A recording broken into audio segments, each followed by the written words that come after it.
Fala galera, Gertel aqui e hoje a gente vai aprender a respeito das diferenças entre Kafka e brokers de mensageria padrão. Nesse vídeo a gente vai aprender um pouco mais a respeito da utilização, quando usar Kafka, quando usar o RabbitMQ, um pouco melhor a respeito do funcionamento de cada um deles e também suas características. Um disclaimer, galera, esse vídeo não é um tutorial de como utilizar o Kafka ou o RabbitMQ. Ele é um vídeo que vai te mostrar qual escolher dependendo de uma situação específica. Você vai conseguir pensar e tomar uma decisão muito provavelmente mais inteligente na próxima vez que você precisar de um sistema desse tipo. Vou pedir para você dar um like nesse vídeo, compartilhar com seus amigos, para me motivar a produzir cada vez mais esse tipo de conteúdo, beleza? Começando pelo Kafka, uma plataforma de streaming de eventos. Ele é nada mais do que um fluxo de dados constante e sem controle. Não tem limites definidos. São processados à medida que chegam no destino. Ele serve para captura de dados em tempo real. Normalmente, essas informações vêm de bancos de dados, de sensores, de celulares e até de software. Ele é muito utilizado para manipulação, tratamento e reação de sistemas. Eu vou dar alguns exemplos mais concretos um pouco mais para frente, então fica aí no vídeo que você vai entender melhor. Já um broker. O broker de mensagem é utilizado para troca de informações, responsável por garantir que a mensagem seja enfileirada e armazenada em disco, por exemplo. Vamos imaginar que isso pode ser como uma caixa de correio, e as mensagens são cartas que serão depositadas ali e retiradas por alguém que tem interesse em ler essas cartas.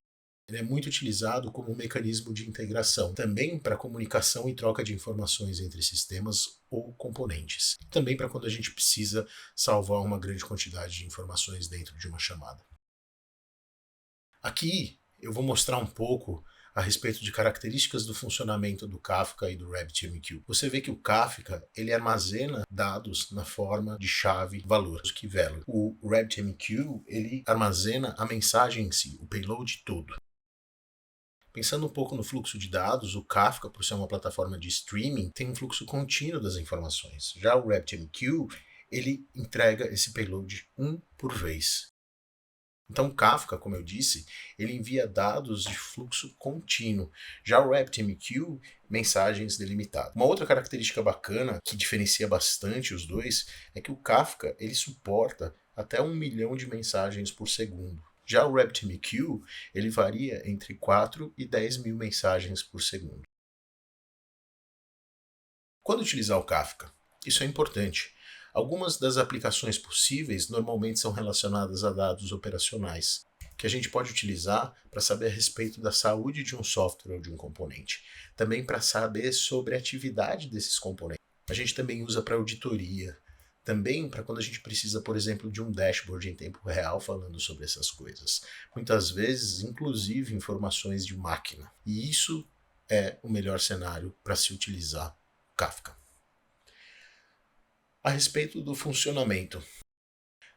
Primeiro, ele funciona de uma forma que a gente chama PubSub, Publish Subscribe. O PubSub ele habilita um sistema de produtores de eventos e consumidores, que são os publishers e subscribers, tá?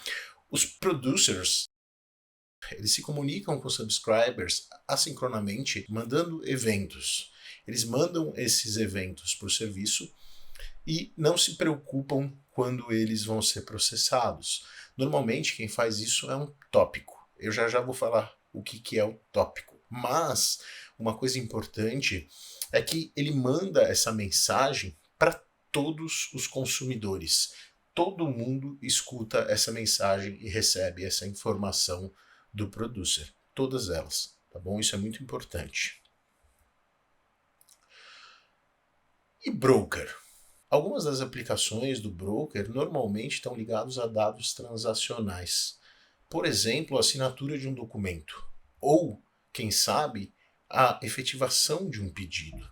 Também, por exemplo, a confirmação de um trade. O funcionamento básico do broker. Como o Kafka, ele também pode ser um PubSub. Então ele manda as mensagens através de um producer para um tópico. Esse tópico vai distribuir para todos os consumidores. Só que ele também tem um que chama point to point. O que quer dizer isso? O producer ele manda isso para uma queue, e essa queue ela vai garantir que essa mensagem vai ser consumida por um consumidor e apenas um consumidor. Por exemplo, um sistema de processamento de compra, a gente tem que garantir esse tipo de comportamento. Isso é uma diferença importante que você precisa entender entre o Kafka, por exemplo, e o point-to-point que um RabbitMQ fornece. Aqui a gente está vendo uma queue, e no PubSub a gente viu um tópico. Eles são similares, os dois mandam mensagem.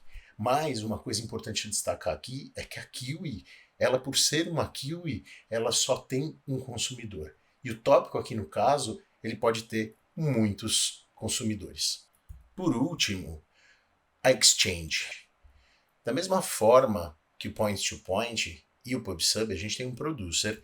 Aqui ele tem, antes da queue, como existe no point-to-point, ele tem uma exchange que é responsável por distribuir essas mensagens para as filas especializadas. E aí, a partir daí, os consumidores vão consumir essa mensagem. Aqui a gente também garante que só um consumidor vai receber essa mensagem. Beleza? Bom, galera, é isso aí. A gente aprendeu bastante coisa a respeito desses dois tipos de sistema de mensagens e você vai ter na próxima vez condições de saber exatamente o que você precisa para sua regra de negócio, beleza? Gostou? Deixa um like, comenta e compartilha que a gente se vê na próxima. Um abraço.